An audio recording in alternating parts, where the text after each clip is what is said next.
అంటే మనం వాళ్ళు ఎవరికి చెప్పగలిగిన వాళ్ళు అంత కాదు కానండి, వ్యాపారంలోనూ వ్యవహారంలోనూ రాజకీయంలోనూ ఖచ్చితంగా ఓపిక అవసరం, సహనం సంయమనం చాలా అవసరం. ఇవన్నీ అవసరానికి మించి ఉన్నాయి కాబట్టి చంద్రబాబు గారు 4వసారి ముఖ్యమంత్రి అయ్యాడు. అవసరానికి మించి ఉన్నాయి అంటే అవి అవసరం. అవసరం ఉన్నవాళ్ళు కూడా చాలామంది బాగానే ఉన్నారు.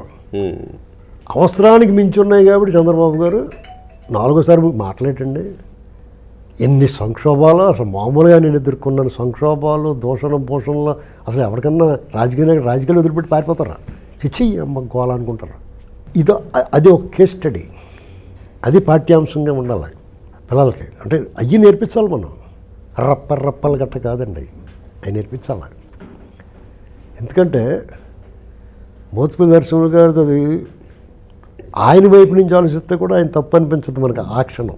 అదేలేండి. ఎందుకంటే చేతులకు వచ్చింది నోట్లో రాకుండా నీ చేతిలో మంచి జీడిపప్పు కిస్మిస్ వద్దని మిఠాయి చేతిలో పెట్టి ఆ నోట్లో పెట్టుకుని ముందు ఇలా కొట్టేసేయడం కావున్నాను. లేదా చేయి జారిపోయిందో పడిపోయింది, మన పొరపాటు వల్ల చేయి జారి పడిపోయినా ఎంత నిరాశ నిస్పృహ కలుగుతుందండి. దాని మీద ఉన్న వ్యామోహం, తినాలన్న కోరిక మిమ్మల్ని ఆగ్రహం వైపు నడిపిస్తుంది. విచక్షణ అప్పుడు కోల్పోకూడదు విచక్షణ.